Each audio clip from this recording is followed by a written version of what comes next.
శ్రీ హరివాయుగురుభ్యో నమః.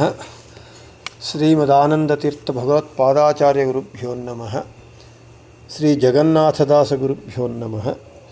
శ్రీ విద్యాసాగర మాధవతీర్థ గురుభ్యో నమః. హరి ఓం. ಹರಿಕಥಾಮೃತಸಾರ ಗುರುಗಳ ಕರುಣದಿಂದ ಪನಿತು ಪೇಳುವೆ ಪರಮ ಭಗವದ್ಭಕ್ತರಿದನಾದರದಿ ಕೇಳುವುದು. ಪಾದಮಾನಿ ಜಯಂತನೊಳು ಸುಮೇಧ ನಾಮಕ ನಿಪ್ಪ ದಕ್ಷಿಣ ಪಾದದುಂಗುಟದಲ್ಲಿ ಪವನನು ಭಾರ ಭೃದ್ರೂಪ ಕಾದುಕೊಂಡಿಹ ಟಂಕಿತರ ಮೊದಲಾದ ನಾಮದಿ ಸಂಧಿಗಳಲ್ಲೀರೈದು ರೂಪದಲ್ಲಿದ್ದು ಸಂತತ ನಡೆಸುತ್ತಲೀ. మన హరికథామృతసారం పాఠంలో నిన్నటి రోజున మాతృకా సంధి యందు మనము 14వ పద్యాన్ని చెప్పుకున్నాం. అంటే భగవంతుడు విశ్వ తైజస ప్రాజ్ఞనామకుడై మన యొక్క క్రమంగా జాగ్రత్తావస్థ, స్వప్నావస్థ, సుషుప్తి అవస్థలయందు అవస్థలను మనకు కలిగిస్తాడు భగవంతుడు అని.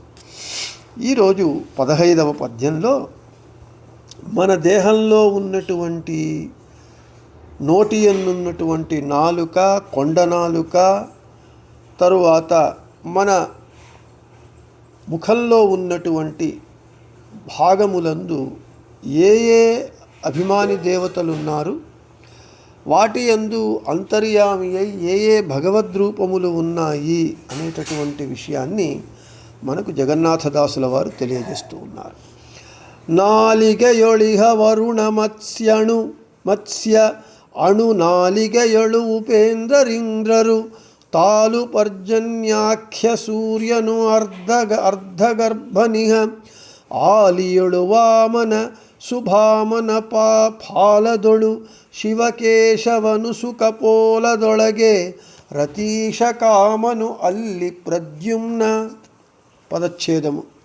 ನಾಲಿಗೆಯೊಳು ಇಹ ನಾಲಿಗೆಯೊಳಿಹ ವರುಣ ಮತ್ಸ್ಯ ಅಣು ನಾಲಿಗೆಯೊಳು ಉಪೇಂದ್ರರಿಂದ್ರರು ತಾಲು ಪರ್ಜನ್ಯಾಖ್ಯ ಸೂರ್ಯನು ಅರ್ಧಗರ್ಭನು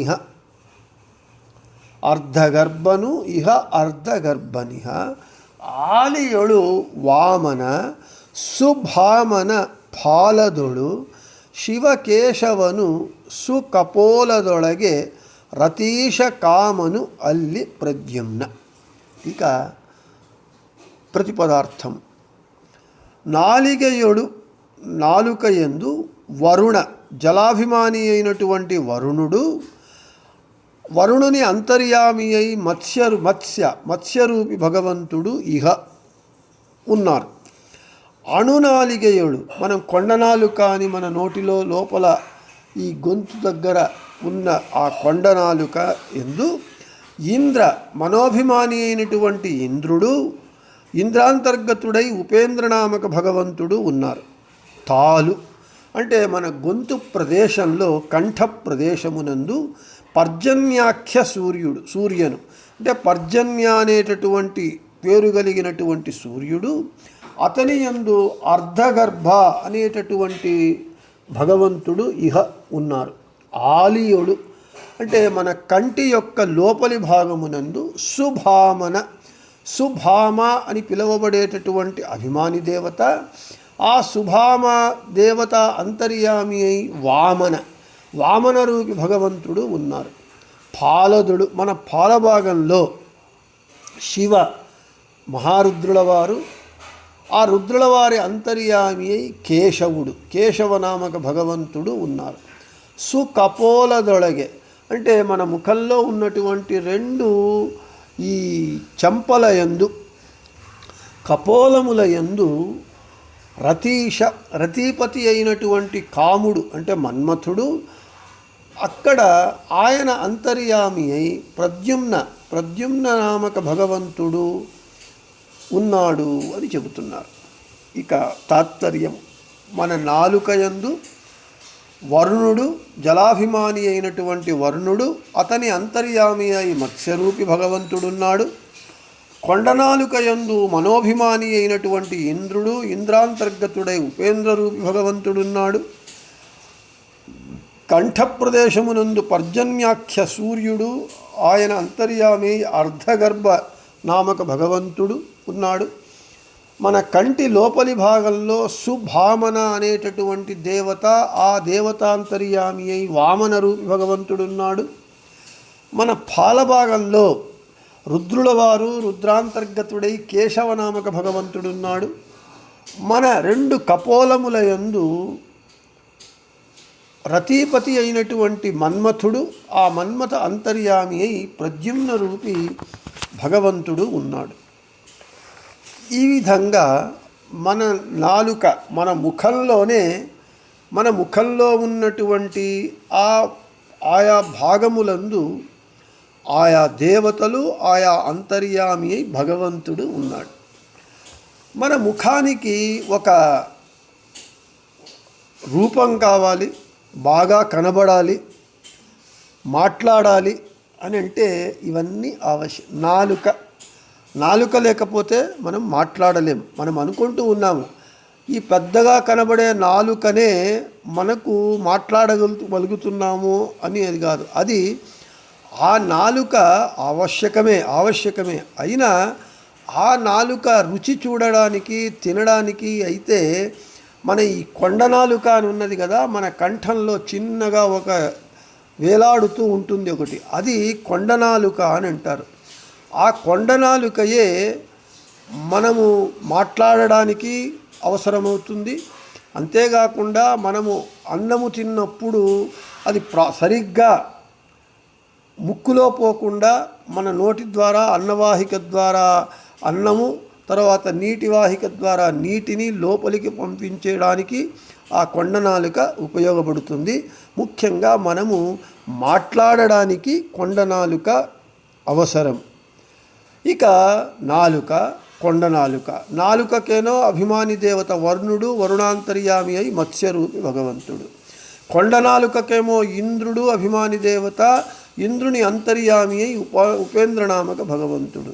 కంఠంలో మనం చెప్పుకున్నటువంటి ఈ కొండ నాలుకకు అభిమాని దేవత పర్జన్యు నామక సూర్యుడు, ఆ పర్జన్య నామక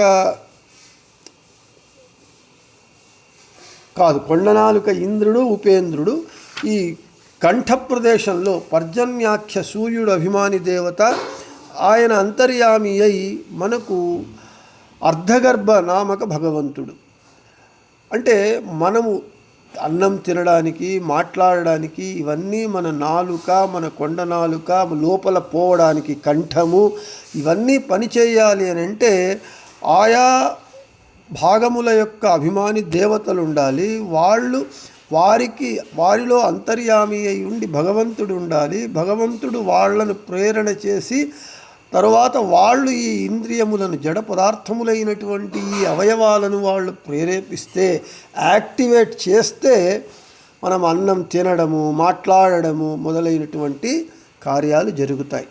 ఇక కన్ను యందు కంటి లోపలి భాగంలో కన్ను చూసేటటువంటి ప్రక్రియ, ఆ కన్ను చూసేటటువంటి ప్రక్రియకు కంటి లోపల సుభామన అనేటటువంటి దేవత అభిమాని దేవత.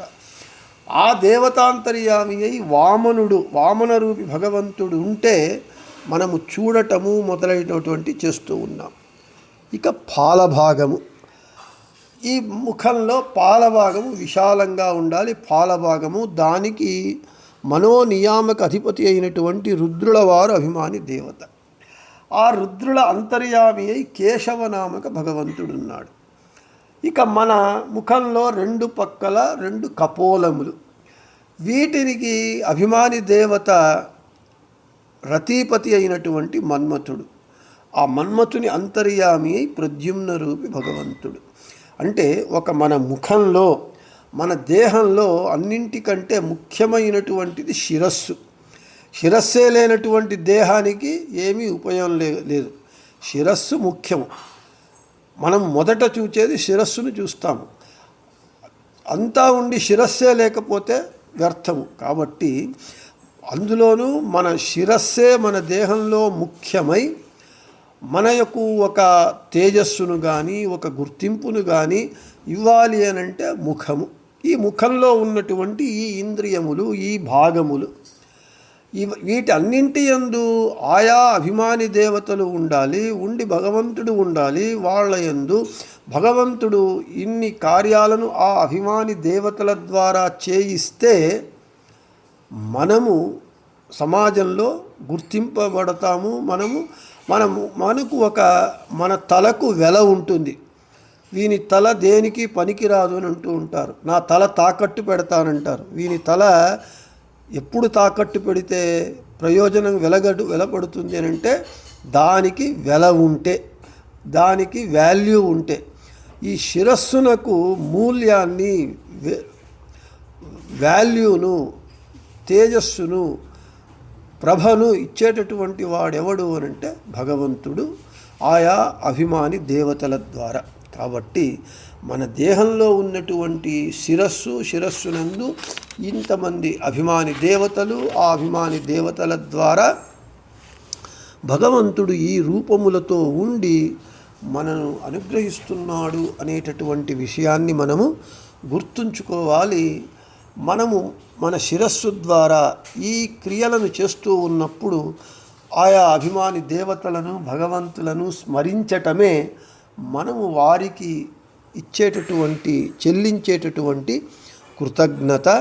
మనము కృతజ్ఞులుగా ఉండాలి కానీ కృతజ్ఞులుగా ఉండకూడదు అని చెబుతూ ఈ 15వ పద్యాన్ని ముగించి రేపు 16వ పద్యంలో మన దేహంలో ఉన్నటువంటి రోమములందు మొదలైనటువంటి వాటి యందు ఏ భగవద్రూపములున్నాయి, ఏ అభిమాని దేవతలున్నారు అనేటటువంటి విషయాన్ని రేపు చెప్పుకుందామని చెబుతూ శ్రీకృష్ణార్పణమస్తు, మద్దేశార్పణమస్తు.